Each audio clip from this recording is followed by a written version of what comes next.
I've just been out for lunch with a friend of mine today. A new friend, which is often unheard of when you are a grown-up.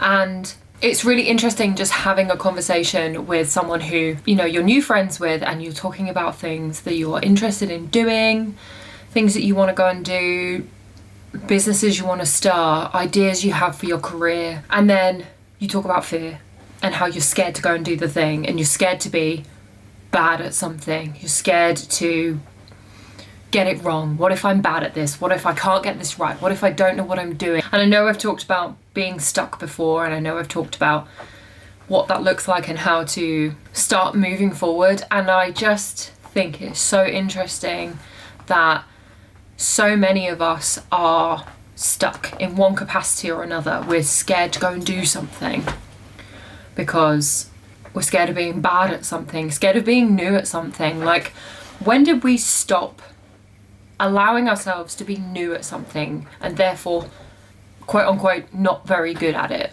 In the not doing the thing, how will you know if you're ever going to get good at something? When did we stop just needing to just try or be bad at something or have a go? Like, what's the worst that's going to happen? You do something for a bit and you go, actually, do you know what?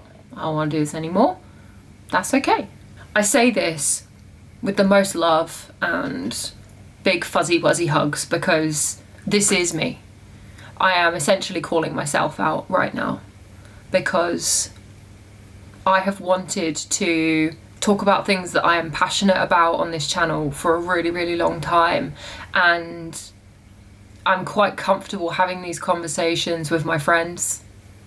I'm quite comfortable having these conversations in private, off camera, and yet when it comes to putting the camera on and posting it on the internet, suddenly I am without words and unable to speak. And so many of us, I feel like, are so afraid of putting ourselves out there so authentically and openly because we're worried that it's gonna completely destroy us if someone doesn't, you know, agree with you. Newsflash, not everyone is going to agree. And it's getting really comfortable with the fact that if you're sharing your views about anything, not even your views, if you're sharing your art form, if you're sharing the day you had, someone will look at that and decide they don't like it. I can only use the best example that I used to run a vegan bakery, right? I had a vegan bakery business. I ran it from home. I started it during COVID, like all of us did. We all started businesses during COVID, hey. And I was not intending on starting a business. There was no stock in it for me. There was, I want to do some baking. I want to learn how to bake vegan baked goods because I am vegan now and I don't know how to bake without eggs. So I was like, cool, project for me. I'm going to start baking vegan cakes. And I did. And I started baking them and I started sharing them with my friends. And I started showcasing them. And then somebody said, you should sell these. And I was like, okay, that seems terrifying. How do I do that? And I went and figured it out whilst, you know, I was very, very comfortable and confident in my product of I bake vegan cakes for people and they're beautiful and I'm really proud of them. Someone else might look at them and go, vegan cakes are disgusting.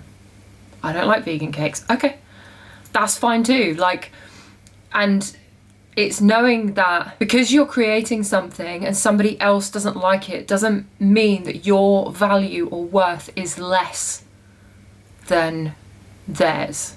As long as you've got goodness in your heart, love, compassion, and you're caring about others, and you're doing it with your best intentions and not to do anything that could harm another human being. And if somebody decides that they don't like what you have created from a place of pure love and pure good intention, that is not about you. One of the best things I ever read was something, it was in 101 Essays to Change the Way You Think, which, by the way, if you haven't read that book, 100% need to go and read it. It's a resounding piece of advice that people give anyway, is that Nobody is thinking about you as much as you are thinking about yourself. That's the thing.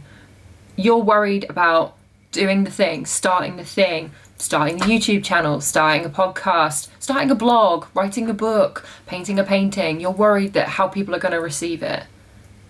When actually, nobody really cares. I know it sounds harsh, but like, nobody is thinking about you as much as you are thinking about this thing. Someone might look at that and go, I don't like that, and click off of it. Someone might look at it and go, I don't like that, and leave you a comment telling you they don't like it. It doesn't mean that you should stop. If you care about something and you love something that you've created, you should just do it. Because in the doing of the creating, you are discovering more about yourself. You are learning about yourself.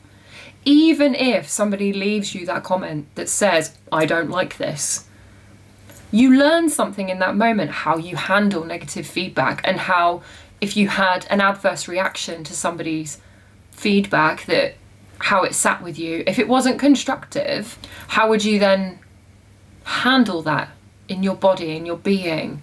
You know, is it setting off alarm bells in your nervous system? Okay, cool. That's a bit of information for me to take away and explore. What work is it that you need to go and do on yourself? An exploration do you need to go and do on yourself so that you feel more comfortable expressing yourself openly? The fear of being seen is such a trip, because if you want to create something and you feel scared to do it, and you're scared of showing up as your authentic self and scared of how people are going to see you, but all you want to do is create, and the fact that you're not creating is also making you sad, stressed or anxious, or whatever feelings of negativity are coming in, knowing that you did the thing that you really were frightened to do, you were scared to do it, and that feeling you will feel when you did the thing anyway is unmatched. I think about back to when I was a little kid and how I was in like an amateur drama group, and I loved it. I loved doing it. I loved doing improvisation, and I loved being in the plays and doing the plays. But I remember on opening night, every single time we did a live performance, and we would spend months rehearsing, and then we would do these performances, and I remember waiting in the wings to go on stage, and I was physically shaking, so scared, so terrified. But there was no option for me to bow out, because I had spent all that time doing it and I wanted to do it, and it literally wasn't an option for me to turn around and go, I can't do this. Because I'd let myself down, and actually my castmates, if I decided that I wasn't going to go on stage. I had to. Even though I only had a teeny whiny weeny bitty part in the play, if no one was there to deliver my line, the whole scene would be wrong. The whole scene would be off. And so I would be physically shaking, waiting to go on. I'd go on, I'd do my scene or scenes, my first scene, I'd say my line or lines, and then I'd come off stage and I would feel incredible. I guess what I'm saying is that if you are scared to go and do something, that's okay. Being scared is a normal human emotion. However, if it's fear that's stopping you, fear of something unknown, fear of what other people might think, what other people might say about you. I say this and I'm holding a pretend hand here, but let's all hold our own hands here when we say that nothing bad is going to happen, okay? You might get it wrong. That's okay. You might fuck up. You might do it and hate it. That's okay too. You don't have to do something and then decide, well, I've done it now and I've said I'm going to do it, so now I have to do it forever. If you truly, wholly do something and it doesn't light you up, then you don't need to do it. I think about all the little projects that I have started and never finished. And some projects I have done and I've loved and they've served me for a season. I ran my bakery for a year and a half and it served a purpose for me. It taught me a lot about myself. It taught me a lot about running a business, how to run a business, how to market a business, how to build a business from literally zero. It also taught me a lot about myself and what I'm willing to do and what I'm not willing to do. I think the thing here is to just try.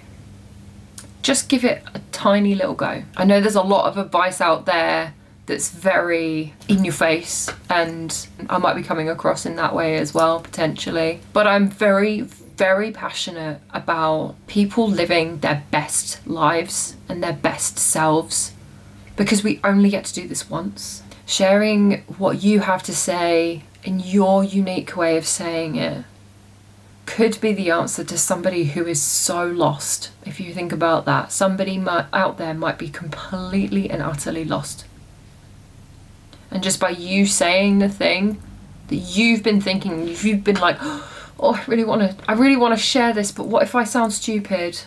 And then you share that thing, and by divine timing, someone finds the thing that you have articulated in your unique way, and it has landed for them and changed their whole perspective, or answered a question that they've so desperately needed an answer for. How awesome would that feel? My challenge to you now is to sit and think for a minute and hold yourself in the most curious, compassionate, self-loving, safe way, and just ask, what's the worst that's going to happen?